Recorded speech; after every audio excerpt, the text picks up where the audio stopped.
अगर आप IBPS RRB PO और क्लर्क 2021 की एग्जाम के लिए अपेयर होने वाले हो तो ये वीडियो आपके लिए है। ये वीडियो में हम चर्चा करेंगे how to score 40 out of 40 marks यानी full marks in reasoning ability. काफी बार मुझसे अक्सर ये क्वेश्चन पूछा जाता है कि सर हमें रीजनिंग में अगर टॉप करना है तो कौन सी स्ट्रेटेजी रखनी चाहिए या कौन सी सीक्वेंस रखनी चाहिए, उसकी मदद से हम क्वेश्चन सॉल्व कर पाए। तो चलिए इस वीडियो में चर्चा कर लेते हैं इसी के बारे में कि रीजनिंग एबिलिटी की स्ट्रेटेजी क्या होनी चाहिए जिसकी मदद से आप 40 में से 40 क्वेश्चन यानी टोटल मार्क्स, टोटल क्वेश्चन अर्जित कर पाए रीजनिंग सेक्शन में। चलिए शुरू करते हैं।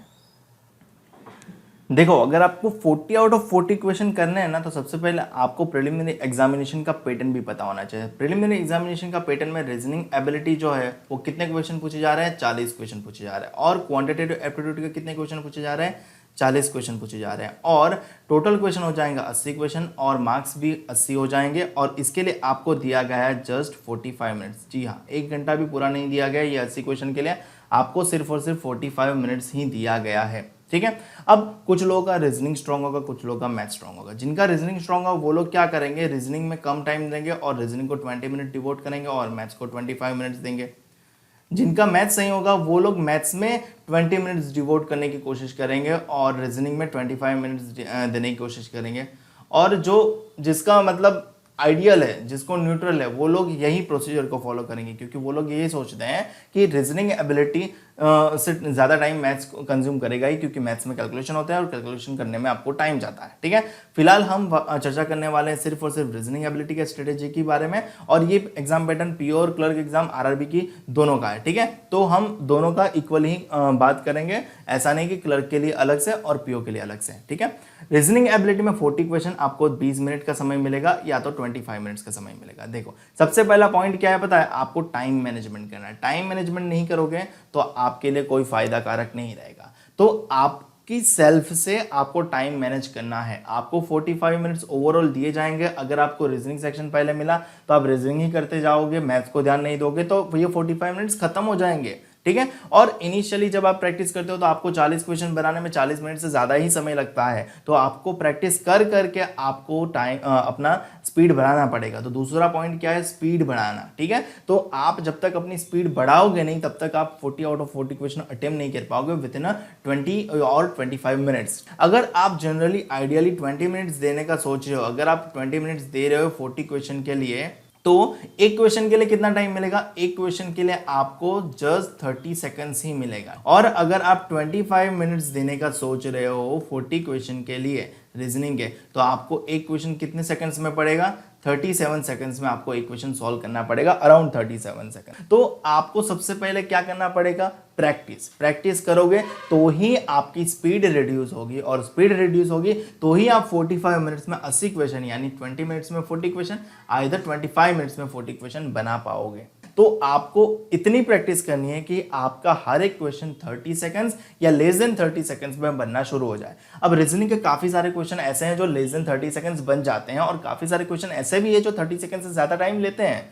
तो आपका कंपेंसेट कैसा होगा कि कुछ क्वेश्चन आप 30 सेकंड से कम समय में बना लोगे और कुछ क्वेश्चन आप 30 सेकंड से ज्यादा समय में बना लोगे, तो वो ओवरऑल एक दूसरे से कॉन्ट्राडिक्ट होकर एवरेज हो जाएंगे। तो आपको ये ध्यान में रखना है कि प्रैक्टिस सबसे ज्यादा इंपॉर्टेंट है। आप प्रैक्टिस जितनी ज्यादा करोगे उतनी ज्यादा आपकी स्पीड बढ़ेगी, और आपकी स्पीड बढ़ेगी तो आप कम से कम समय में ज्यादा से ज्यादा क्वेश्चन अटेम्प्ट कर पाओगे। और रीजनिंग है ही उतना ईजी और टफ भी है उसकी समवॉट जगह पे, बट आप प्रैक्टिस करते रहोगे तो आपकी स्पीड भी बढ़ेगी और आपकी एक्यूरेसी भी बननी शुरू हो जाएगी। अब जाहिर सी बात है, आप 20 मिनट में 40 क्वेश्चन अटेम्प्ट तो कर लोगे, 25 मिनट में 40 क्वेश्चन अटेम्प्ट तो कर लोगे, बट क्या हो कि आपका एक्यूरेसी ही ना हो। अगर आपका एक्यूरेसी लेवल नहीं है तो आपका 20 मिनट में या 25 मिनट में 40 क्वेश्चन बना के भी कोई फायदा नहीं होगा, क्योंकि आप उसमें से काफी सारे क्वेश्चन गलत करोगे तो उस क्वेश्चन के मार्क तो नहीं मिलेंगे, प्लस उस क्वेश्चन गलत होने की वजह से जो नेगेटिव मार्किंग होगा वो भी आपको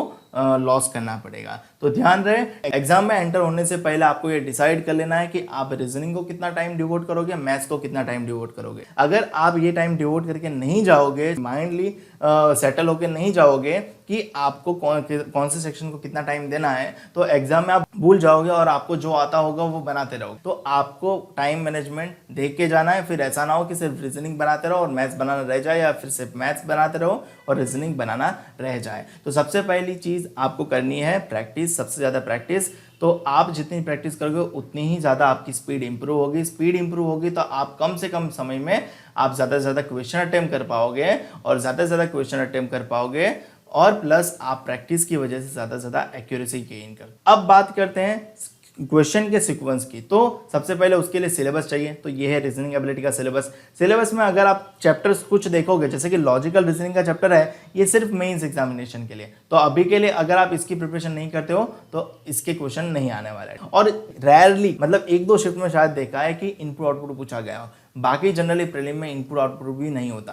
तो आप चाहो तो इसको स्किप कर सकते हो, बट स्किप करना एक रिस्क हो सकता है। तो मैं इतना ही कहूंगा कि इनपुट आउटपुट का बेसिक रेडी रखें और थोड़ी सी स्पीड उसमें भी बना के रखें, ताकि इनपुट आउटपुट का अगर आ जाए, वैसे तो नहीं जाएगा, बट अगर आ गया तो आप उसके क्वेश्चन कर पाए होने चाहिए। तब आप 20 मिनट की जगह उसको 25 मिनट्स दे दोगे और इनपुट आउटपुट के क्वेश्चन भी कर लोगे। ठीक है। अब अगर मैं बात करूं एनालॉजी और क्लासिफिकेशन की, वो ऑब्सोलेट हो चुका है, मतलब उसके क्वेश्चन नहीं याद है। और चैप्टर की प्रैक्टिस थोड़ी सी कर लो, बहुत आसान चैप्टर है, और वो 10-10 सेकंड या 20-20 सेकंड में आप उसके आंसर कर पाओगे। और वैसे भी अगर ये दोनों चैप्टर आए तो वो 1 मार्क में ही होंगे, 1 से या तो 2 मार्क में, ज़्यादा से ज़्यादा, उससे ज़्यादा नहीं होगा। तो सबसे ज़्यादा मार्क्स कहाँ से आते हैं? तो सबसे ज़्यादा मार्क्स होते हैं पजल एंड सिटिंग अरेंजमेंट के। तकरीबन मिनिमम 15 क्वेश्चन तो होते ही हैं, और मैक्सिमम बात करें तो 25 क्वेश्चन पूछे जाते हैं, यानी मिनिमम 3 पजल्स और मैक्सिमम 5 पजल्स, और पजल्स एंड सिटिंग अरेंजमेंट का कॉम्बो। ठीक है, पजल्स 2, सिटिंग उसके अकॉर्डिंग। अब सबसे ज़्यादा टाइम कंज्यूम यही होता है। अगर आप इनिशियली जब प्रैक्टिस करने की शुरुआत करोगे ना, तब पजल एंड सेटिंग अरेंजमेंट में आपको मैक्सिमम टाइम लगेगा। मतलब आपको एक पजल और उसके क्वेश्चन करने में आपको 10 मिनट लग रहा है। तो वो टाइम ग्रेजुअली डिक्रीज होता है। ऐसा नहीं होता कि मतलब पहले दिन से ही डिक्रीज हो जाएगा, नहीं, आपको प्रैक्टिस तो करनी पड़ेगी। प्रैक्टिस करोगे तभी तो आपका टाइम डिक्रीज होगा। आप ऐसा थोड़ी मतलब अभी सीखे, 2 घंटे की क्लास आपने देख ली, सीख गए, पता चल गया कि कैसे सॉल्व करना है, आप सॉल्व करना शुरू करोगे तो क्या आपका आधा मिनट में बनना शुरू हो जाएगा? नहीं, आपको प्रैक्टिस करनी पड़ेगी। प्रैक्टिस करोगे तभी आपके क्वेश्चन आधे मिनट में बनने शुरू हो जाएंगे। अब puzzle and sitting arrangement solve करने में डेफिनेटली टाइम कंज्यूम करेगा, 1 से 2 मिनट, 3 मिनट। 3 मिनट के बाद आपको क्वेश्चन करने में भी सारा टाइम लगेगा। तो आपकी स्पीड बिल्डअप होनी चाहिए, यानी स्पीड तभी बिल्डअप होगी जब आप प्रैक्टिस सबसे ज़्यादा करोगे। तो प्रैक्टिस आपकी सबसे ज़्यादा इंपॉर्टेंट होनी चाहिए। अब बात आती है सीक्वेंस की, कौन से चैप्टर के क्वेश्चन सबसे पहले अटेम्प्ट किए जाए। देखो, पजल एंड सेटिंग अरेंजमेंट से कभी भी सेक्शन सॉल्व करना शुरुआत नहीं करनी चाहिए। कुछ लोगों को ये एडजस्ट हो भी जाता है कि उससे सॉल्व करे तो हो जाएगा,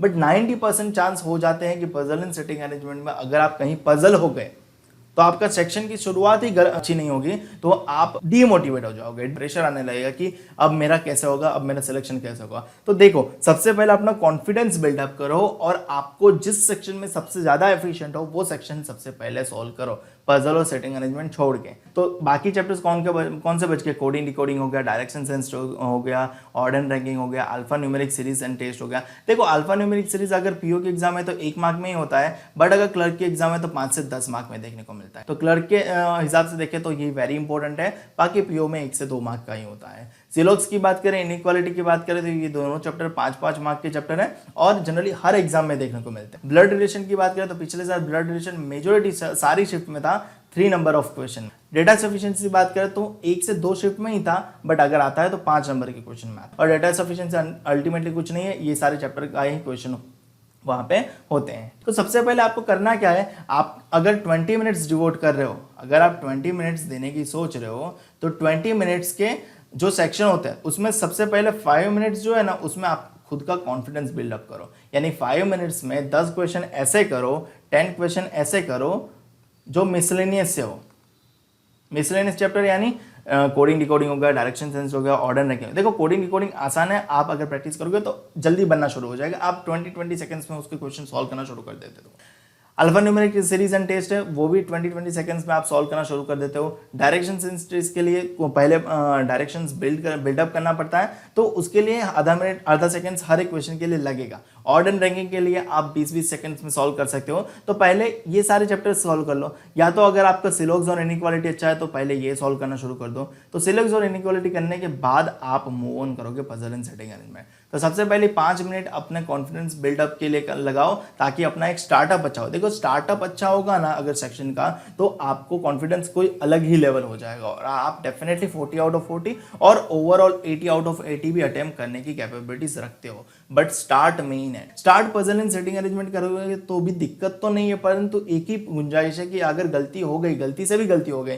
अब गलती तो कभी भी हो सकती है, अगर हो गई तो आपको दिक्कत ज्यादा हो जाएगी, क्योंकि एक पजल अगर ज्यादा टाइम कंज्यूम कर दिया तो आपका पूरा सेक्शन बन नहीं पाएगा। तो आपको सबसे पहले क्या करना है, कॉन्फिडेंस बिल्डअप करना है। 5 मिनट में 10 क्वेश्चन ऐसे चॉइस करो जो मिसलेनियस चैप्टर से हो, जिसमें आपका जो ग्रिप है वो सबसे ज्यादा हो और आप सबसे ज्यादा उसको जल्द कम से कम समय में मैक्सिमम क्वेश्चन वो वाले अटेम्प्ट कर दें। अब कुछ क्वेश्चन इसमें से रिमेनिंग भी रखो जो अंतिम के लिए, जैसे कि वन लाइनर होते हैं, ये वर्ड फॉर्मेशन हो गया, अल्फा न्यूमेरिक सीरीज का हो गया, फिर डायरेक्शन नहीं, ऑर्डर एंड रैंकिंग हो गया। तो ये वाले चैप्टर्स जो लास्ट में करेंगे, लास्ट की 5 से 2.5 मिनट से या तो 5 मिनट में, ये लास्ट में करेंगे।